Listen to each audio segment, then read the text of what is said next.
You are listening to Gone But Never Forgotten.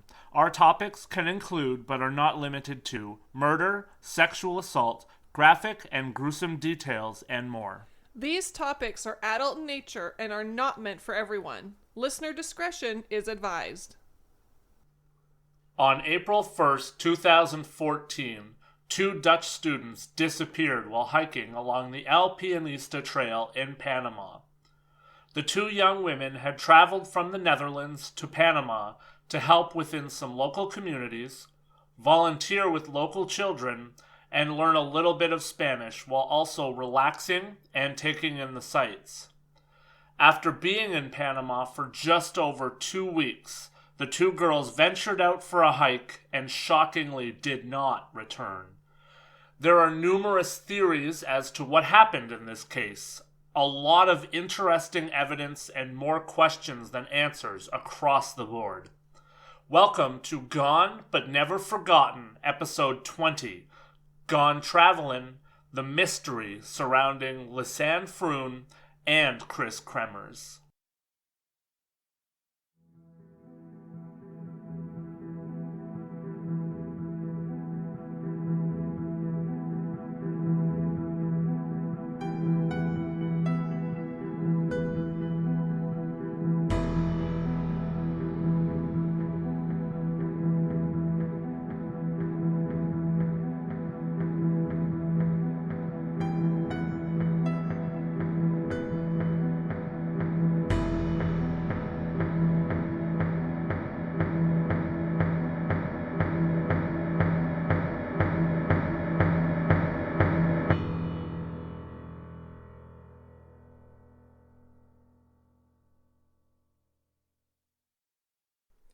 Hello everyone, and welcome back to GBNF. We hope that the time between episodes has found you well. It has been a couple weeks now since our last episode and our first ever update episode. So far, I would say that the response has been wonderful. Yes, lots of listeners and lots of positive comments. Always good. It's really something to watch our little podcast get a little bit bigger, episode by episode. Yes, it has been very cool. And very flattering. It is always something to think about the fact that people all over the world are listening to our voices every day. Flattering and humbling. We want to thank each and every one of you out there that takes the time to listen to GBNF. We do this for you, and we love doing it. This week's episode is a little bit different, isn't it? Yes, it is. This case is very interesting. Two girls go missing, and over time you do find out that these two women are unfortunately dead. But the evidence and the circumstances and everything to do with this case leaves open so many options and so many questions. We still don't even know for sure if this was a case that involved foul play or a hike gone wrong. This is one of these cases that just makes you think, what the hell happened here?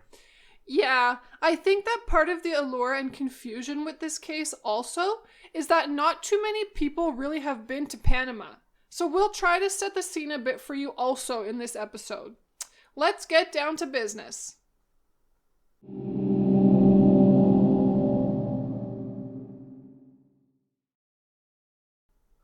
Imagine spending 6 months of your life saving up as much money as humanly possible in order to go on a trip of a lifetime.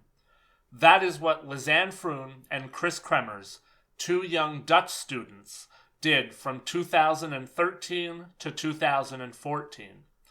The two girls saved their money up for a 6-week trip to Panama where they intended to see some of the world, start learning a new language, and help out the locals in any way possible. For all intents and purposes, these two young women seem to have the best of intentions and the best of ideas for their stay in Panama. Unfortunately, though, things were not going to go as planned. Kris and Lisanne grew up in Amersfoort, Utrecht in the Netherlands. Kris was known to be an open, responsible, and incredibly creative young woman, while Lisanne was described as aspiring, optimistic, and intelligent. Lisanne was also a very passionate and athletic volleyball player. Kris had just finished her studies in cultural social education, specializing in art education at the University of Utrecht. Lisanne had graduated from Deventer in the Netherlands with a degree in applied psychology.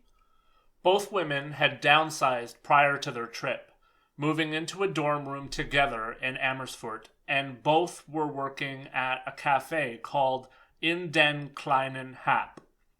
They left for Panama on March 14th, 2014, and their idea was to do some sightseeing and personal travel until they were to meet up with the program that they were going to be working with children in Boquete, which is a small town on the Caldera River in western Panama.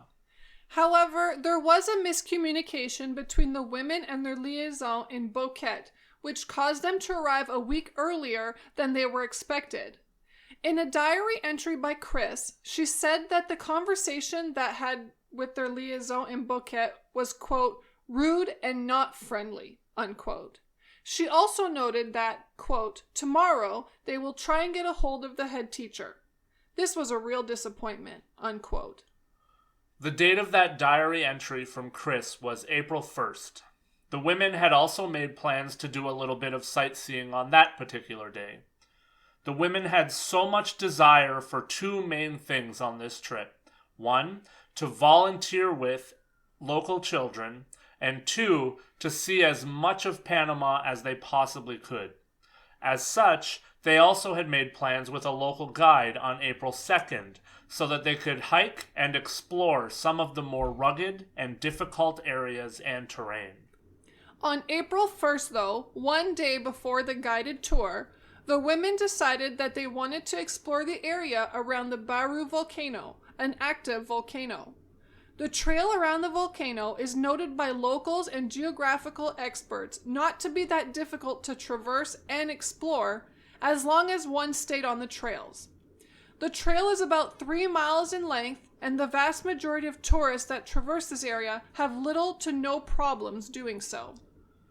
Armed with that knowledge, along with the fact that Lisanne and Kris were pretty physically fit, they ventured off to do the trail, and they even took a local dog with them named Azul, as he decided to follow the women as they left for their adventure. Later on in the day, though, is when things started to get weird. And I say started because many of the facts in this case were very weird from here on out. Later in the day, Azul, the local dog that had followed the women on their hike, returned to town alone and unharmed. But neither Kris nor Lisanne were with the dog, nor was there any sign of them. While this started to pique some of the people from the town, they decided to wait until the next day before contacting the authorities. While it was unusual that the two women did not return straight away from the Pianista trail, it wasn't entirely uncommon neither. People believed that perhaps they were somewhere and had not been seen or had somewhere else to go. That sentiment started to change, though, when they missed their appointment with the tour guide on April 2nd. At this point, authorities were called and the families back home were called in the Netherlands, and they were getting increasingly anxious because they had not had any contact from their daughters in a couple of days, which was very unusual. On April 3rd, aerial searches and ground searches began in earnest to try and locate Lisanne and Kris. The searches would continue over the next few days, but unfortunately, the people conducting the searches were coming up completely empty. There seemed to be no sign of Kris and Lisanne, and no evidence that they had even been on the trails and everywhere that they were looking. By the 6th of April, the parents of both women had also flown to Panama to help to find their children. They did not come alone either. Detectives from the Netherlands were there with them to aid in the searches. Immediately, rumors and theories started to come to light with the detectives from Panama, detectives from the Netherlands, and all of the local feet on the ground looking for Lisanne and Kris. One of the first things that obviously came up at this point was maybe the women had not disappeared or had something happen to them on the trails. It was starting to look more like there could have been a crime instead in town. The main driver for this was the fact that nobody could understand how these two women could disappear without so much as one piece of evidence showing where they had been or where they had gone. For 10 days, there were many people searching the trails and searching off the trails using foot patrol and dogs to chase down scent. All of these things were to no avail, though. By April 14th, the search teams were scaled down, but searches did continue on for 10 weeks after that, just on a smaller scale. Sadly, all that was left for everyone involved were questions, theories, and an utter and complete loss as to what happened to Lisanne and Kris. It wouldn't be until months after their disappearance that something would happen in the case and the search. A woman from the local Nagabe tribe was walking along the Culebra River when she claimed to find a backpack, and she turned that backpack in. She claimed to have found the backpack in a rice paddy, which is a field that's for crops like rice and can grow as a semi-aquatic crop. The backpack did indeed belong to Lisanne and Kris and contained sunglasses, a camera, 2 cell phones, $83, 2 bras, Lisanne's passport, and a water bottle. How haunting! What could have possibly caused it to have been missing for so long and then to just suddenly turn up? Well, sadly, that is a question that we still don't know the answer to and likely never will. But what is one of the things that is so haunting about this case, certainly? When you step back and you look at everything, and there is still much more to come, nothing seems to make perfect sense here. No one theory seems to be without some kind of a hole in it. One of the things that seems the most strange at this point is that when the backpack was found, everything inside of the backpack was still dry months after the girls had disappeared. Wow. So I assume, though, that was good news for the phones and the camera then. Correct. This, at long last, was finally evidence that at least gave the investigators a starting point, so to speak. They quickly got to work on the camera and the cell phones. One of the first things that was noticed is that the cell phones had in fact stayed alive with some charge for almost 10 days after the girls had gone missing. Also, between April 7th and April 10th, 77 attempts were made to try and gain access to Kris's phone to do signal checks or call police using 112, which is the emergency number in the Netherlands, and 911, the emergency number in Panama. Unfortunately, it was believed that because of the terrible reception, only one of those calls actually went through, and that one lasted for 1 second. We will break down the attempts that were made prior to April 7th. On April 1st, the day that the girls left for the hike, there was the first 2 attempts to dial 112 from both girls' phones. Kris's iPhone attempted to dial at 4:39 p.m., and Lisanne's Samsung attempted to call 112 at 4:51 p.m. Then, on April 2nd, Kris's iPhone attempted to call 112 at 8:14 a.m., while Lisanne's Samsung attempted 3 calls to 112 and 911 at 6:58 a.m., 10:53 a.m., and 1:56 p.m. On April 3rd, the iPhone attempted to dial 911 at 9:33 a.m., and that would be the last attempt to dial out to either emergency number. However, the Samsung would do signal checks at 1:50 p.m. and 4:19 p.m., and the iPhone would do a signal check at 4 p.m. On April 4th, the iPhone would do signal checks at 10:16 a.m. and 1:42 p.m. Then, on April 5th, 2 more signal checks from the iPhone and the Samsung would also do a signal check at 4:50 a.m. and then be powered on only for the battery to die at 5 a.m. Then, on April 6th, the iPhone would attempt to do a signal check twice, but it was also noted that a PIN was not entered either of these times on the phone. Then, from April 7th to April 10th, as mentioned, 77 more attempts were made on the iPhone to try and get a signal. The final contact that seems to have been attempted on the iPhone then came on April 11th. The phone was turned on for a signal check at 10:51 a.m. and then was left on for 1 hour and 5 minutes and then switched off. This was the last use of either phone. So, as you can see, the information that came from the phone is very confusing, to say the least. But now let's talk about the camera. The camera had 100 pictures that were taken since the women had left for the hike. 10 of the pictures were taken during the daytime on April 1st, the day that Kris and Lisanne had left town for the hike. The next 90 photos that were on the camera were taken during the night on April 8th, 1 week after they had left for the hike, between the hours of 1 a.m. and 4 a.m. The photos from April 1st showed that the girls had made it to their trail and that their hike at least started out as expected. The pictures showed the women smiling and seemingly having a good time. Nothing in those first 10 pictures was alarming at all to the police or anyone else. However, the 90 pictures that came a week after the girls had left were definitely far from normal. These are the pictures that occurred over a 3-hour period 1 week after the women were last seen. Yes, most of the pictures are strange. There are photos of landscape in the dark, pictures of what appears to be trash, and pictures of branches.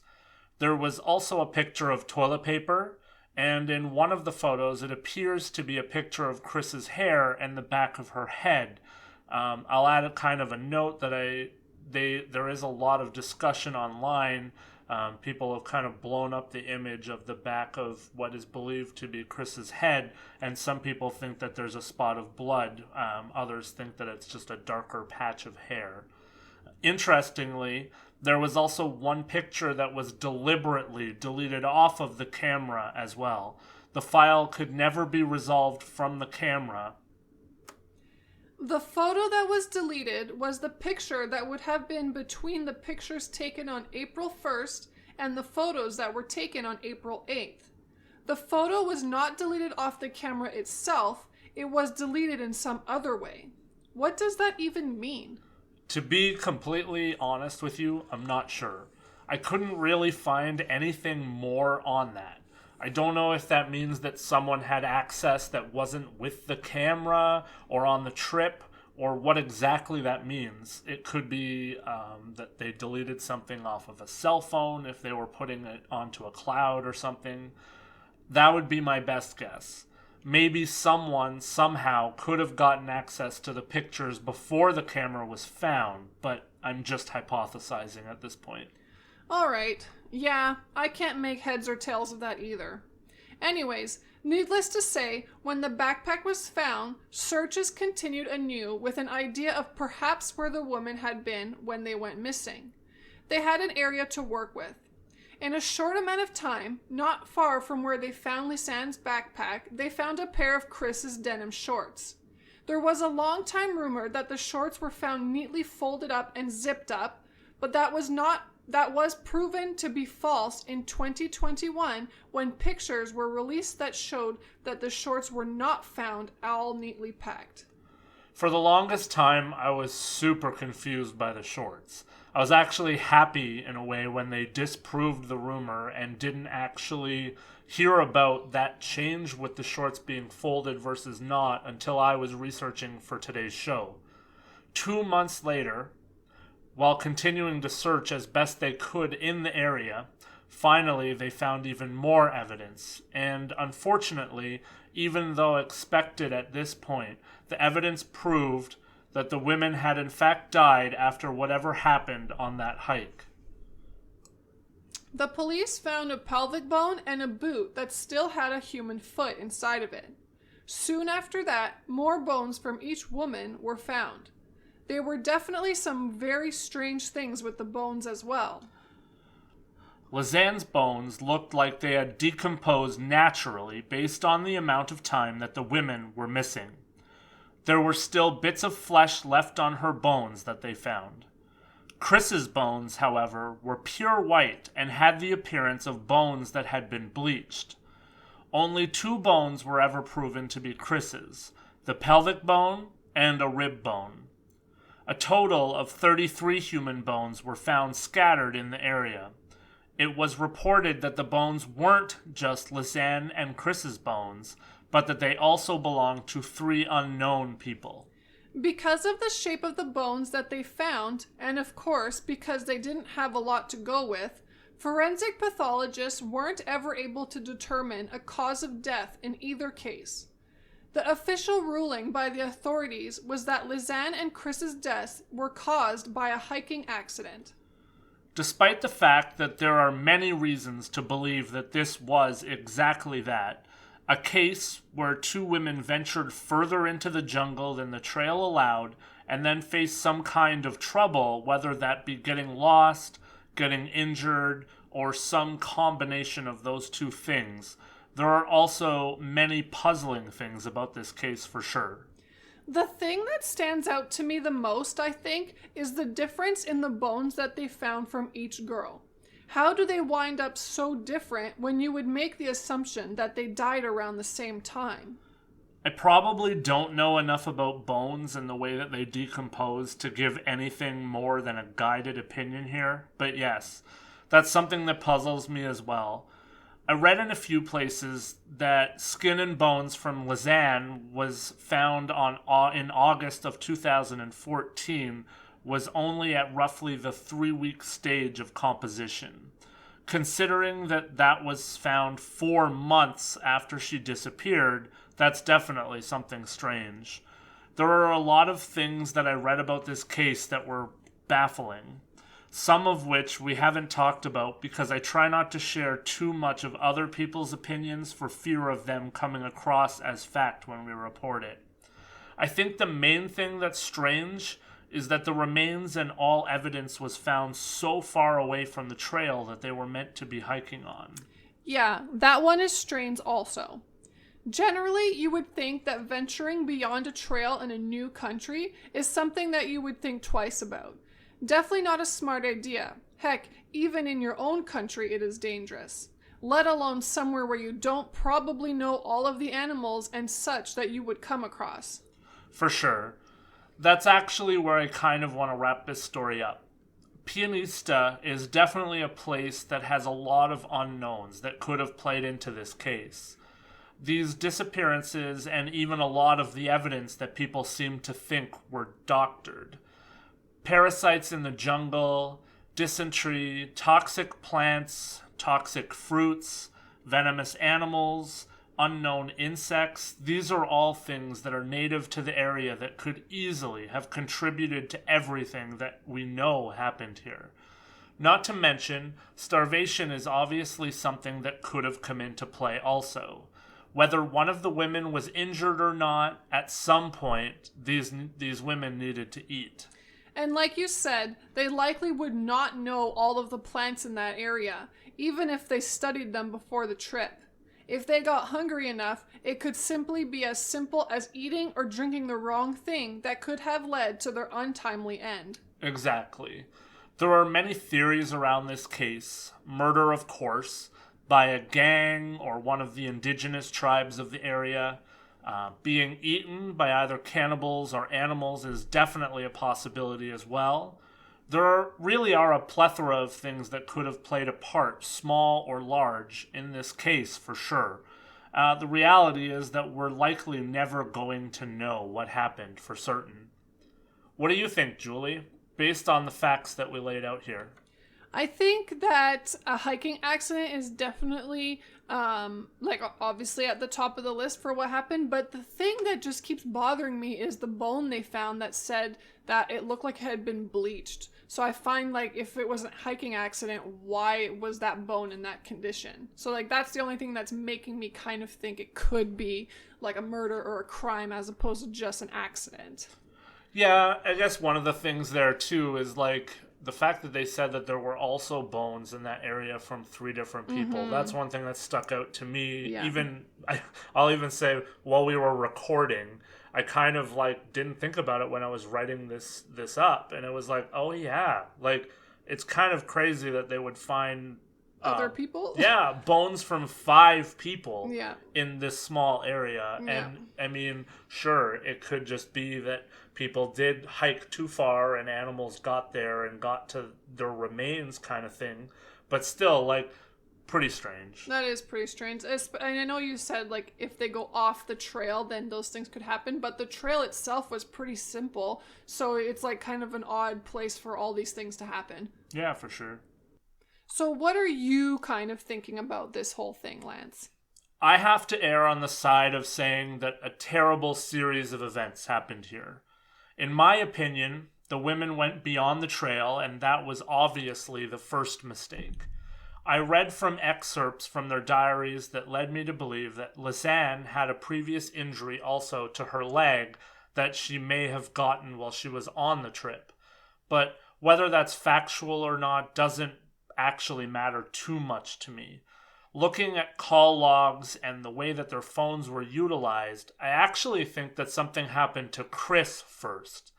Kris's iPhone was the phone that was used after the Samsung battery died, and we started to see attempts to check the phone without entering a PIN number. So, I'm going to go out on that limb and say that this was Lisanne trying to access the phone, who perhaps was also previously injured, staying with her friend who might have been seriously injured, could have fallen somewhere, or could have been dead, and she didn't know or remember the PIN number for her friend's phone.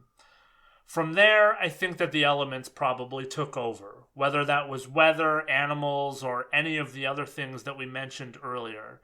I do not personally see the evidence here of anything outside of an accident or terrible series of events, like I said. But we still have the bleached bone. Yeah, we still have the bleached bone. Who knows? Yeah, so we'll just leave it there. And I'll just say, if you're listening to this or have learned about this case in the past, let us know what you think happened. Just send us a message or let us know what you think of the episode and what you think may have happened to Kris and Lisanne. That seems like a good place to leave this episode for sure. We do have some other news. Oh yeah? I like news. What have you got for us? Well, we have a new patron, and we made some tip money this week. Woo! Nice. Who is our new patron? Her name is Michelle, and she lives in Ontario. She joined up as a member of our coffee and a donut tier, which is only $3 Canadian every month, which is amazing, and literally just the cost of a coffee and a donut. Or less with the way that inflation is going. That's amazing. Welcome to our Patreon team, Michelle. So, Julie, what do you think Michelle tends to be doing when she's listening to our podcast? Especially now as we're living in the bone-chillingness of winter.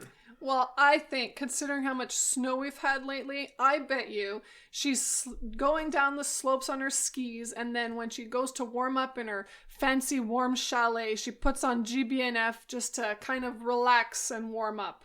Okay, for a second there, I thought you were going to say that Michelle was, like, listening to us while skiing, and I wasn't quite sure how safe that was. So I'm glad it's in the chalet, Michelle. Enjoy the episode while you're sitting by the fire warming up after you're skiing. Yeah, don't listen to us while you're skiing. Yeah, that's probably not a good idea.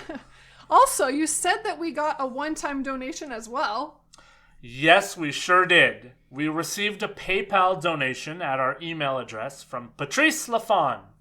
He gave us a very generous donation, and we will, of course, be using that to up our game and improve on everything that we do here at Gone But Never Forgotten. So, Lance, what do you think that Patrice is usually doing when he listens to our podcast? All right, let's see. With a name like Patrice, I'm going to go out on a limb and say that he's French. I mean, that's shocking, right? You think with a name like Patrice, he's French? Yeah, probably. Wow, thanks for the interjection there. I feel like I'm talking to a wall. So anyways, I think that he goes on long road trips to Quebec often. So I think that Patrice is a long-haul trucker, and he makes that long, windy drive down the 401 to Quebec, and he keeps his mind going with the incredible stories that we share here at GBNF. Sounds like a good guess and a good deal to me. Thanks for the donation, Patrice. It's much appreciated, and we hope that you continue to listen to every single episode. Please remember that you can also join up and join our patrons over on Patreon to support the podcast at www.patreon.com/GBNF podcast. Or you can always do a one-time donation. PayPal or e-transfer is what seems to work best in Canada at our email address, gbnfpod@gmail.com. Every little bit helps, and we are always more thankful than you will ever know. Absolutely. We love this thing that we have going on here, and we hope to continue to do it for a long, long time to come. For now, we will bid you adieu, though, until next time. Thank you for listening to Gone But Never Forgotten.